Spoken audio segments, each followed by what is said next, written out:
قل إن كنتم تحبون الله فاتبعوني يحببكم الله ويغفر لكم ذنوبكم والله غفور رحيم আল্লাহ রাব্বুল আলামিন বলেন قل إن كنتم تحبون الله ও পয়গম্বর আপনি দুনিয়ার মানুষদেরকে জানায়া দেন قل إن كنتم تحبون الله যারা আমি আল্লাহর ভালোবাসা পেতে চাই, যারা আমি আল্লাহর মহব্বত পাইতে চাই, যারা আমি আল্লাহর কাছ থেকে পাইতে চাই, তারা যেন কি করে ফাত্তাবিউনি, তারা যেন আপনার অনুসরণ অনুকরণ করে।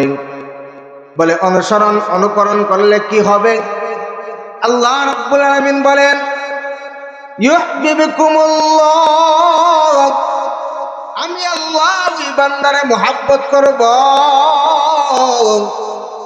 এরপরে আল্লাহ বলেন ওয়ায়াগফির লাকুম যুনুবাকুম ওয়াল্লাহু গফুরুর রহিম। আল্লাহ রাব্বুল আলামিন বলেন পয়গম্বর আপনি আপনার উম্মতদেরকে জানায়া দেন, তারা যদি একটা গুণ তারা অর্জন করতে পারে, একটা গুণ যদি আপনার উম্মতরা গ্রহণ করতে পারে, আমি আল্লাহ তাদেরকে 2টা পুরস্কার দান করব। জোরে কন্যা সুবহানাল্লাহ, আর একটু জোরে কোন সুবহানাল্লাহ। আল্লাহ রাব্বুল আলামিন বলেন বন্ধু আপনি জানায় দেন, যদি একটা গুণ আপনার উম্মত গ্রহণ করতে পারে, আমি আল্লাহ তাদেরকে 2টা পুরস্কার দান করব। 1 নম্বর পুরস্কার ইউহিব্বুকুমুল্লাহ, আমি আল্লাহ তাদেরকে ভালোবাসবো। জোরে কন্যা সুবহানাল্লাহ। 2 নম্বর পুরস্কার হলো ওয়ায়াগফির লাকুম যুনুবাকুম ওয়াল্লাহু গফুরুর রহিম, আমি আল্লাহ তার জিন্দেগীর সমস্ত গুনাহগুলোরে মাফ করে দিব। জোরে কন্যা সুবহানাল্লাহ। মুসলমান ভাইরা আমার, একটা গুণ কি? আল্লাহ বলেন কুল ইন কুনতুম তুহিব্বুনাল্লাহ ফাত্তাবিউনি ইউহিব্বুকুমুল্লাহ। বলে একটা গুণ ফাত্তাবিউনি, আপনার উম্মত যদি আপনার অনুসরণ অনুকরণ করতে পারে, যদি আপনার অনুসরণ অনুকরণ করতে পারে, তাহলে আমি আল্লাহ 2টা পুরস্কার তাদেরকে পুরস্কৃত করব। বলে গুণটা কি? আল্লাহ নবীর রঙে রঙিন হওয়া। বলে একটা মানুষ আরেকটা মানুষের রঙে রঙিন হয়। বলে কোন সময় মানুষ মানুষের রঙে রঙিন হয়? বলে যখন একটা মানুষ আরেকটা মানুষকে মহাব্বত করে, মহাব্বতের কারণে মানুষ মানুষের রং ধরে, ঠিক কিনা? আমাদের সমাজের মধ্যে দেখবেন একদল যুবক তারা দেখা যায় ওই যে নেইমার মেসির গেঞ্জি পরিধান করে। কেন করে? নেইমার মেসির স্টাইলে চুল কাটে। বলে কেন কাটে? যদি তাকে আপনি জিজ্ঞাসা করেন ভাই তুই যে নেইমারের গেঞ্জি পরিধান করছ কেন করছ, উত্তর দিবে আমি নেইমারের ফ্রেন্ড, ঠিক কিনা? আমি মেসির ফ্রেন্ড, ওই কারণে আমি মেসির রঙে রঙিন হইলাম। মুসলমান ভাইরা আমার, বলে তার রঙে কেন রঙিন হইল? বলে সে তার মহাব্বত করার কারণে। দুনিয়ার মানুষ মহাব্বত করার দরকার ছিল আল্লাহর পয়গম্বরকে। মুসলমান হিসাবে মহাব্বত কারে করার দরকার ছিল? জোরে কোন কারে কারে? আল্লাহর পয়গম্বরকে মহাব্বত করার দরকার ছিল। বলে আল্লাহর পয়গম্বরকে তুমি কেমনে চিনলা? আজকের সমাজের মুসলমানকে যদি প্রশ্ন করা হয় ভাই তুমি কি নবী চিনো, রাগান্বিত হয়ে উত্তর দিবে হুজুর কি বলেন আমি নবী চিনি না। ভাই তোমাকে প্রশ্ন যদি করি নবী চিনো, তুমি উত্তর দিবা নবী চিনি। বলে তুমি যে নবীরে চিনলা কেমনে বুঝবো? ভাই তোমার চেহারা দিকে তাকাইলে তুমি যে নবীরে মুহাব্বত করো, তুমি যে নবীরে চিনলা এটা বোঝা যায় না। বলে নবীরে চিনলা, মানলাম তুমি নবীরে চিনলা, কিন্তু মুসলমানের দিকে তাকাইলে বোঝা যায় না মুসলমান নবী চিনল। মুসলমানের চেহারার দিকে তাকাইলে বোঝা যায় না মুসলমান নবী চিনছে। মুসলমানের অনুষ্ঠান গুলার দিকে লক্ষ্য করলে বোঝা যায় না মুসলমান নবী চিনছে। ও ভাই, আল্লাহর নবীর মহাব্বতে ঢুকাইতে পারো। আজকে আমরা মুসলমান নবীরে মহাব্বত করি, নবীরে মহাব্বত করে বলে আমরা চিল্লাই। ও ভাই, কিন্তু আমরা তো চিল্লাই, আমার কার্যকলাপ দেখলে তো বোঝা যায় না আমি নবীরে মহাব্বত করি। আমার বিয়ার অনুষ্ঠানের দিকে তাকাইলে বোঝা যায় না আমি নবীরে মহাব্বত করি। আমার সন্তানের মুসলমানের দিকে লক্ষ্য করলে বোঝা যায় না আমি নবী চিনি। আমার চাল চলনের দিকে লক্ষ্য করলে বোঝা যায় না আমি নবী চিনি। যদি আপনি নবীরে চিনতেন তাহলে আপনার সন্তান, আপনার মেয়ের বিবাহটা নবীর তরিকার মতো আপনি করাইতেন। যদি আপনি নবী চিনতেন আপনার সন্তানের সুন্নত কাজটা নবীর তরিকা মতো করাইতেন। যদি আপনি নবী চিনতেন আপনার চলাফেরার মধ্যে নবীওয়ালা আখলাক থাকতো। ওইগুলা নাই। মুখে নবীর মহাব্বত আর ভালোবাসা দাবি করলে কি কাজ হবে কি যদি আমরা নিজের মধ্যে ওইগুলা ফিটিং করতে না পারি? মুসলমান ভাইয়ারা আমার, আল্লাহ নবী কেমন? বলে ও মুসলমান, একটু চিন্তা করা দরকার। আল্লাহ রাব্বুল আলামিন আমাদেরকে কেমন একজন পয়গম্বর দান করলেন, আমাদেরকে কেমন পয়গম্বর উম্মত বানাইলেন, আমাদেরকে কেমন নবীর উম্মত বানাই আল্লাহ দুনিয়াতে পাঠাইলেন। বলে আমার নবী এমন নবী। বলে কেমন নবী?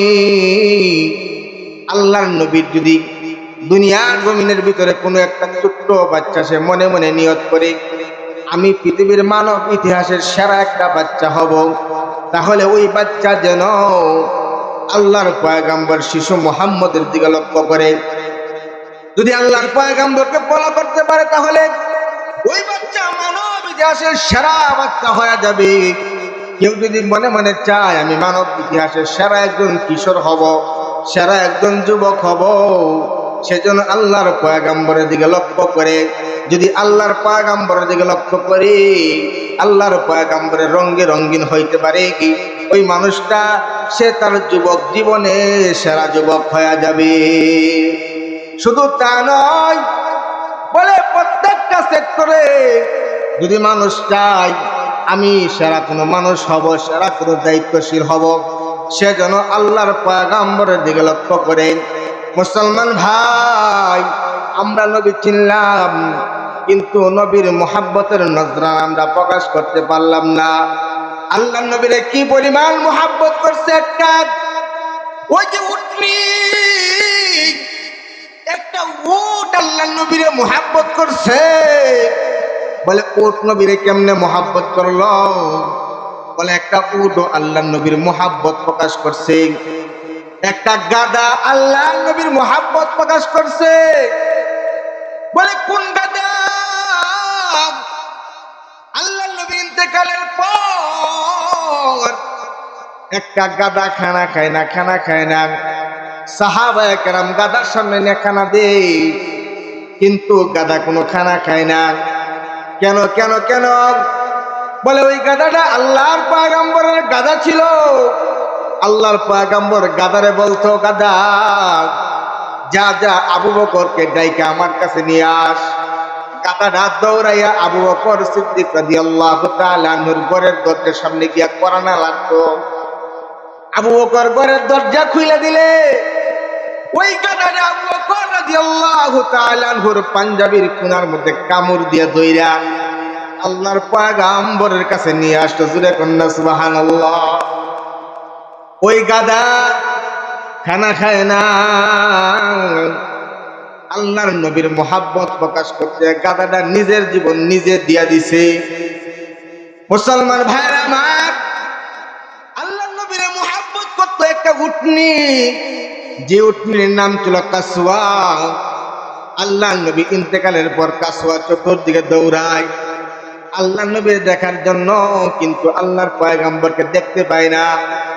ওই কাসওয়া আল্লাহর নবীর বিরহ বেদনা নিয়ে কাসওয়ার সহ্য করতে পারে না। ওই কাসওয়া কূপের মধ্যে জাপ দিয়ে নিজের জীবনটা দিয়ে দিছে। একটা উটনি আল্লাহ নবীর প্রতি মোহাব্বত ভালোবাসা প্রকাশ করছে, বলে গাদা আর উটনি আল্লাহ নবীর মোহাব্বত প্রকাশ করছে। বিষয়টা এমন নয়, আল্লাহর নবীর মোহাব্বত প্রকাশ করছে একটা পাহাড়, উহুদ পাহাড় আল্লাহর নবীর মোহাব্বত প্রকাশ করছে। বলে কেমনে? উহুদ পাহাড় মানুষের মতো কান্না করতে আরম্ভ করে দিছে। উহুদ পাহাড় কান্না করতেছে। উহুদ পাহাড় কান্না করে, কারণ কেন কান্না করে? উহুদ পাহাড়ের পাশ দিয়ে একটা রাস্তা ছিল, যে রাস্তা দিয়ে আল্লাহর পয়গম্বর প্রত্যেকদিন আসা যাওয়া করতেন। ঘটনাক্রমে একদিন আল্লাহর পয়গম্বর ওই উহুদ পাহাড়ের পাশ দিয়ে যায় না, অন্য একটা রাস্তা দিয়ে আল্লাহর পয়গম্বর চলে গেছে। উহুদ পাহাড় আল্লাহর পয়গম্বরকে না দেখতে পাইয়া কান্না শুরু করে দিছে। কান্না করতেছে, আল্লাহ রাব্বুল আলামিন ডাক দিয়ে বলে, পয়গম্বর। আল্লাহ নবীর কাছে জিবরাইল আমিন আয়েশা বলে, ও আল্লাহর পয়গম্বর, ওই যে উহুদ পাহাড় আপনি নবীর জন্য কান্না করতেছে। জোরে কান্না সুবহানাল্লাহ, আর একটু জোরে কান সুবহানাল্লাহ। উহুদ পাহাড় আল্লাহ নবীর মোহাব্বতে কান্না শুরু করে দিছে। উহুদ পাহাড় কান্না করতেছে।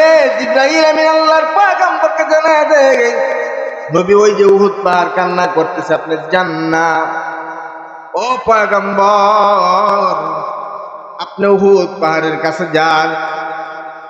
আল্লাহর পয়গম্বর সাহাবায়ে কেরামকে নিয়ে সঙ্গে সঙ্গে উহুদ পাহাড়ের কাছে চলে আসছে। আয়েশা উহুদ পাহাড়কে ডাক দিয়ে বলে, ও উহুদ পাহাড়, আমি নবী তোরে মোহাব্বত করি। জুরে কন্যা সুবহানাল্লাহ। নবী নিজে বলতেছেন, উহুদ পাহাড়, আমি তোরে মোহাব্বত করি। উহুদ পাহাড়ও নবীরে মোহাব্বত করে। সুবহানাল্লাহ। বলে একটা উহুদ পাহাড় আল্লাহ নবীর মোহাব্বতের নজরানা প্রকাশ করছে। বলে শুধু উহুদ পাহাড় করছে, বিষয়টা এমন না, আল্লাহ নবীর মোহাব্বতের নজরানা প্রকাশ করছে একটা মরা খেজুর গাছ। মরা একটা খেজুর গাছ আল্লাহ নবীর মোহাব্বতের নজরানা প্রকাশ করছে। আল্লাহর পয়গম্বর মসজিদে নববীর ভিতরে বয়ান করতেছিলেন। এমন সময় আল্লাহর পয়গম্বর খুতবা দেওয়ার জন্য দাঁড়ায় গেছেন। আল্লাহর পয়গম্বর শুনতে পান একটা কান্নার আওয়াজ শোনা যায়। গুনগুনায়া মানুষের মতো কে যেন কান্না করতেছে। আল্লাহর পয়গম্বর এবার খুতবা বন্ধ করে লক্ষ্য করে দেখে, ওই যে একটা মরা খেজুর গাছ, যে খেজুর গাছের মধ্যে আল্লাহর পয়গম্বর হেলান দিয়ে খুতবা দিতেন, ওই খেজুর গাছটা আল্লাহর পয়গম্বরের বিরহ বেদনা নিয়ে কান্না শুরু করে দিছে। আল্লাহর পয়গম্বর খুতবা বন্ধ করিয়া খেজুর গাছের টানিয়া আল্লাহর পয়গম্বরের কাছে নিয়ে আসতেন। আল্লাহ রাব্বুল আলামিন ওই খেজুর গাছের জবান খুলাইছে। জুরে কান্না সুবহানাল্লাহ। খেজুর গাছ বলে, ও আল্লাহর পয়গম্বর, এতদিন আপনি আমারে দইরা দইরা খুতবা দিতেন, আজকে নতুন মিম্বার হয়ে গেছে, আপনি আমারে আর দইরা খুতবা দেন না। মরা খেজুর গাছ এরকম করে বলছে। আল্লাহর পয়গম্বর বলছে, খেজুর গাছ কান্না করিস না, তুই আমি নবীর সঙ্গে জান্নাতে থাকবে। জোরে কান্না সুবহানাল্লাহ। বলে মরা খেজুর গাছ আল্লাহ নবীর মোহাব্বত প্রকাশ করছে। বলে মরা খেজুর গাছ শুধু প্রকাশ করে না, এমন এমন বহু জিনিসগুলো আল্লাহ নবীর মোহাব্বত প্রকাশ করছে। কিন্তু আমরা কপাল পোড়া জাতি, নবীর উম্মত হইয়া, শ্রেষ্ঠ মানব জাতির মধ্যে শ্রেষ্ঠ মানব হইয়া আজকে আমরা নবী চিনলাম না, নবীর মোহাব্বত প্রকাশ করতে পারি নাই। বলে নবীর মোহাব্বত করতে সাহাবায়ে কেরাম, আল্লাহ নবী সাহাবায়ে কেরামকে বলেন, ও আমার সাহাবীরা, আমার যে উম্মত আমার সুন্নতকে মোহাব্বত করবে সে যেন আমি নবীরে মোহাব্বত করলো। জুরে কন্যা সুবহানাল্লাহ। বলে একটা মানুষের একবারে ব্যক্তিগত জীবন থেকে নিয়ে পারিবারিক জীবন পর্যন্ত, সামাজিক জীবন থেকে নিয়ে রাষ্ট্রীয় জীবন পর্যন্ত প্রত্যেকটা সেক্টরে আল্লাহর পয়গম্বরের সুন্নত আছে, আল্লাহর পয়গম্বরের আদর্শ আছে। আল্লাহর পয়গম্বরের আদর্শ বলে রান্না করতে গেলে একবারে গণভবন পর্যন্ত আল্লাহর পয়গম্বরের আদর্শ আছে। আজকে আমরা মুসলমান, কিন্তু এগুলো আমরা গ্রহণ করতে পারি নাই। আল্লাহর পয়গম্বরের সুন্নতের প্রতি মুহাব্বত নাই, নবীর সুন্নত আমরা মানি না। অথচ আল্লাহর পয়গম্বর সাহাবায়ে কেরামকে জানায় দিলেন, ও সাহাবীরা শুনো, যে আমার সুন্নত যত বেশি মানবে সে আমি নবীর তত নিকটে থাকবে। জুরে কন্যা সুবহানাল্লাহ। আল্লাহর পয়গম্বরের কাছে ওই যে কুফার মানুষেরা আয়েশা আল্লাহর পয়গম্বরকে বলল, ও নবী মুহাম্মদ, আমাদের কুফার জন্য একটা গভর্নর নিযুক্ত করে দেন, আমাদের জন্য একজন গভর্নর লাগে, একজন গভর্নর নিযুক্ত করে দেন। আল্লাহর পয়গম্বর ওই যে কুফার জন্য একজন গভর্নর নিযুক্ত করে দিলেন, যার নাম হলো হযরত মুআয ইবনে জাবাল রাদিয়াল্লাহু তাআলা আনহুকে। আল্লাহর পয়গম্বর যখন গভর্নর নিযুক্ত করে দিলেন, মুআয ইবনে জাবাল রাদিয়াল্লাহু তাআলা আনহুকে আল্লাহর পয়গম্বর বিদায় করে দিতেছেন। মুআয ইবনে জাবাল ওই যে উটের পিঠের মধ্যে বৈশা আছে, আল্লাহর পয়গম্বর মুআয ইবনে জাবালের উটের লাগাম টাইনা আল্লাহর পয়গম্বর মুআয ইবনে জাবালকে বিদায় দিতেছেন, বিদায় জানাইতেছেন। মুআয ইবনে জাবালের আল্লাহর পয়গম্বর বিদায় দিতেছেন। এমন সময় আল্লাহর পয়গম্বর মুআয ইবনে জাবালের সঙ্গে কথা বলতেছেন। আল্লাহর পয়গম্বর মুআয ইবনে জাবালকে বলেন, রে মুআয ইবনে জাবাল, আমি যে তোমার গভর্নর নিযুক্ত করে দিলাম, ওইখানে যদি কোনো বিচারের জন্য কোনো ফটকা লাগা যায়, ওইখানে তুমি কিসের মাধ্যমে বিচার করবা? মুআয ইবনে জাবাল ডাক দিয়ে বলে, আল্লাহর পয়গম্বর, আমি ওই জায়গার মধ্যে আল্লাহর কোরআন দিয়া বিচার করব। আল্লাহর পয়গম্বর আবার মুআয ইবনে জাবালকে জিজ্ঞাসা করলেন, ও মুআয ইবনে জাবাল, যদি আল্লাহর কোরআনের মধ্যে সরাসরি কোনো সমাধান না পাও, তাহলে কিসের মাধ্যমে বিচার করবা? মুআয ইবনে জাবাল বলে, আল্লাহর পয়গম্বর, আমি আপনার হাদিসের মাধ্যমে বিচার করব। আল্লাহর পয়গম্বর বলেন, ও মুআয ইবনে জাবাল, তুমি কোরআনের সমস্যা সমাধান পাইলা না, হাদিসও পাইলা না, তো তুমি কিসের মাধ্যমে বিচার করবা? হযরত মুআয ইবনে জাবাল বলে, আল্লাহর পয়গম্বর, আমি কিয়াসের মাধ্যমে বিচার করব। আল্লাহর পয়গম্বর বলেন, কিয়াসের মাধ্যমে পাইলা না তো কেমনে করবা? বলে, আমি ইজতিহাদ কইরা বিচার করব। এবার মুআয ইবনে জাবাল এরকম কথা বলতে বলতে মুআয ইবনে জাবালকে আল্লাহর পয়গম্বর যখন বিদায় কইরা দিতেছেন, মুআয ইবনে জাবাল চইলা যাইতেছে, আল্লাহর পয়গম্বর মুআয ইবনে জাবালের ওই যে উটের লাগামটা টাইনা ধরে রাখছেন। মুআয ইবনে জাবালকে আল্লাহ নবী বিদায় করে দিতেছেন। আল্লাহ নবী মুআয ইবনে জাবালকে জিজ্ঞাসা করেন, ও মুআয ইবনে জাবাল, আল্লাহ নবী হঠাৎ কথা বলার মাঝখানে মুআয ইবনে জাবালকে ডাক দিয়ে বলেন, উনজুর ইলাইয়া ইয়া মুআয, উনজুর ইলাইয়া ইয়া মুআয। এরে মুআয, একবার আমি নবীর চেহারার দিকে তাকাও, মনে হয় এটাই তোর সঙ্গে আমার শেষ মুলাকাত। এ মুআয ইবনে জাবাল, তোর সঙ্গে আমার আর মুলাকাত হবে না রে।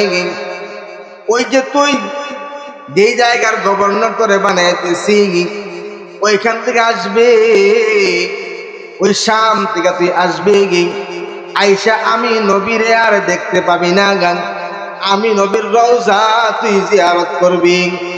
মুআয ইবনে জাবাল এই কথা শোনার পর ওই যে উঠে পেট লেখা বেহুশ হইয়া জমিনের মধ্যে পড়ে গেছে। মুআয ইবনে জাবাল এই কথা শুই না জমিনের মধ্যে পড়ে গেছে। আল্লাহর পয়গম্বর মুআয ইবনে জাবালকে ওইটা দাঁড় করাইলেন। আল্লাহর পয়গম্বর দাঁড় করানোর পর মুআয ইবনে জাবাল ডাক দিয়ে বলে, আল্লাহর পয়গম্বর, আমি আর ওই যে শামের মধ্যে যাব না, আমি কুফার নিযুক্ত হব না, আমি গভর্নর হব না, আমি ওই জায়গার মধ্যে যাব না। কেন? বলে, ও আল্লাহর পয়গম্বর, আমি যদি ওই জায়গায় চলে যাই, আপনি নবীরে তো আমি আর